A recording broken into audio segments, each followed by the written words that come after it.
నమస్తే, నేను మీ నూకల పద్మారెడ్డి. నిన్న నేను ఒక వీడియో మాట్లాడడం జరిగింది.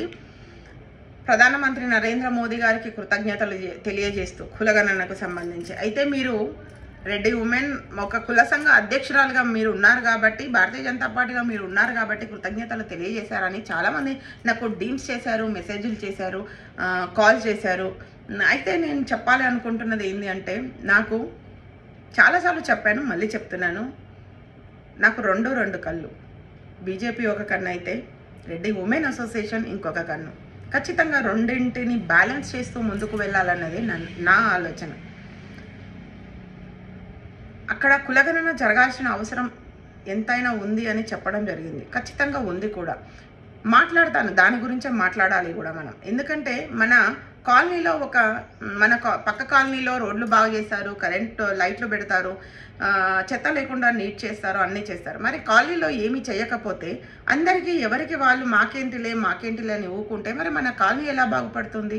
మన ఇంట్లో నలుగురం ఉంటే ఎవరో ఒకళ్ళు తప్పుడు దోవ పట్టినప్పుడు వాళ్ళను సరైన మార్గంలో తీసుకురాకపోతే ఆ ఇంటి పెద్దకు ఏం గౌరవం ఉంటుంది?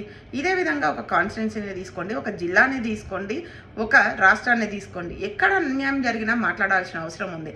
అదేవిధంగా రెడ్డి ఉమెన్ అసోసియేషన్ అధ్యక్షురాలుగా నేను కూడా ఖచ్చితంగా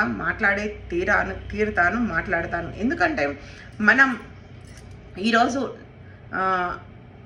రిజర్వేషన్ వ్యవస్థ వల్ల మన కుటుంబాలు ఎన్నో నష్టపోతూ ఉన్నాయి. ఈరోజు రిజర్వేషన్ వ్యవస్థను ఎప్పుడైతే తీసేస్తారో, రిజర్వేషన్ వ్యవస్థను పక్కకు పెట్టి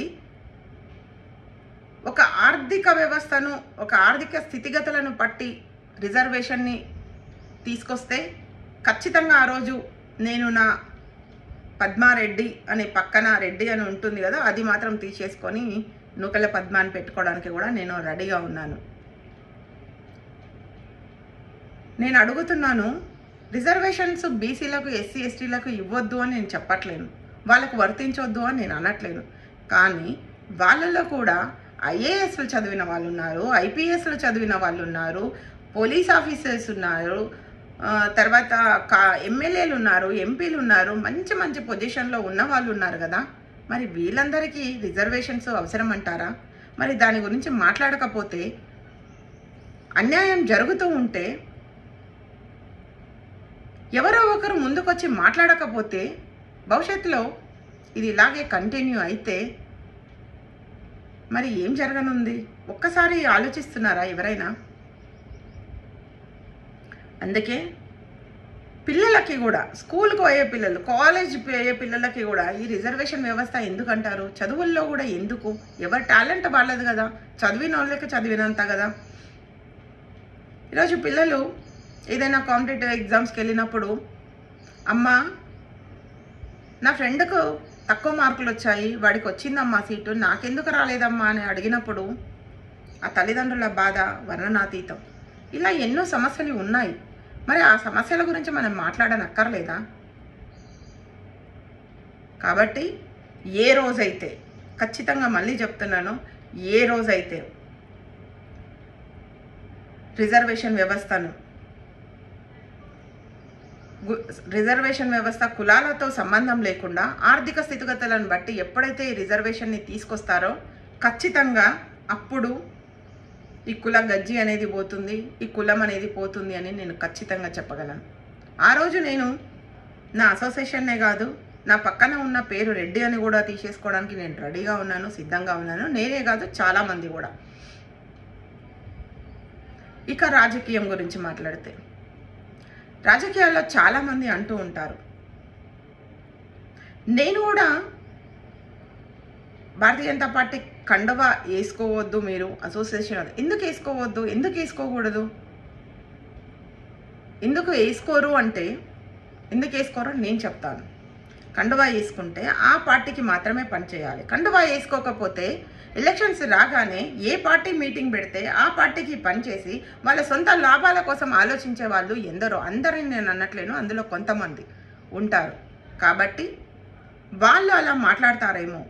కానీ నేను ఈరోజు భారతీయ జనతా పార్టీ గొడవ కింద భారతీయ జనతా పార్టీ జెండాను, కండువాను గుండెల మీద వేసుకొని నేను పనిచేస్తున్నప్పుడు నేను ఇంకో పార్టీ నా దగ్గరకు వచ్చి మీరు ఈ పార్టీ పని చేయండి అని మా పార్టీకి పని చేయండి అని అడిగే సాహసం కూడా ఎవరు చెయ్యరు.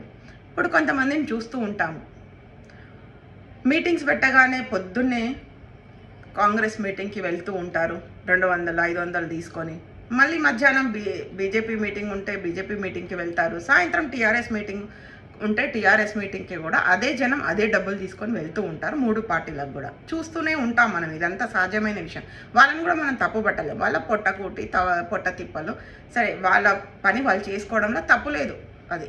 కానీ మనం ఒక నాయకురాల్లాగా ఉండి, ఒక సంఘ అధ్యక్షులుగా ఉండి, మనం కూడా వాళ్ళలాగానే పనిచేస్తే, వాళ్ళలాగానే మనం వ్యవహరిస్తే అసలు అర్థం ఏముంటుంది దానికి? అలాంటి పేరు నాకు అవసరం లేదు. అలాంటి రాజకీయ వ్యభిచారం నేను చేయాలి అనుకోవట్లేదు. కాబట్టే ఈరోజు ధైర్యంగా భారతీయ జనతా పార్టీ కండువా వేసుకొని జెండా కింద ఖచ్చితంగా నేను పనిచేస్తాను, పని చేస్తూనే ఉంటాను. అలా అని అసోసియేషన్ నాకు ముఖ్యం కాదు అని కాదు. అసోసియేషన్ని స్థాపించిందే ఒక లక్ష్యంతో స్థాపించడం జరిగింది. ఎంతోమంది అందులో ఆడవాళ్ళు ఉన్నారు. ఏవేవో సమస్యలు వస్తుంటాయి, భర్తతో కావచ్చు, లేదంటే ఇంకో రకంగా కావచ్చు. వచ్చినప్పుడు వాళ్ళ సమస్యలు చెప్పుకోవడానికి, అరే అన్ని కులాలకు సంఘాలు ఉన్నాయి, మనకు లేకపోయానే, మనకు ఒక ప్లాట్ఫామ్ ఉంది అని ఈరోజు వాళ్ళు ధైర్యంగా ఉన్నారు. ఆ ధైర్యాన్ని ఇవ్వడం కోసమే అసోసియేషన్ని స్థాపించడం జరిగింది. ఇంకా కొంతమంది ఉంటారు, అరే అన్ని కాస్ట్ల వాళ్ళు చేసుకుంటున్నారు కదా మహిళా దినోత్సవాలు, బతుకమ్మ ప్రోగ్రామ్స్, మనకు లేదు అన్న ఆలోచన ఉంది కాబట్టి అలాంటి వాళ్ళ కోసం ఇలాంటి ప్రోగ్రామ్స్ చేస్తూ ఉంటాం. అంత మాత్రాన నాకంటూ ఒక పర్సనల్ లైఫ్ ఉంటుంది, నాకంటూ ఒక పర్సనల్ ఆలోచన విధానం ఉంటుంది. దానికి అనుగుణంగానే పనిచేస్తూ ఉంటాను. జై హింద్, జై భారత్.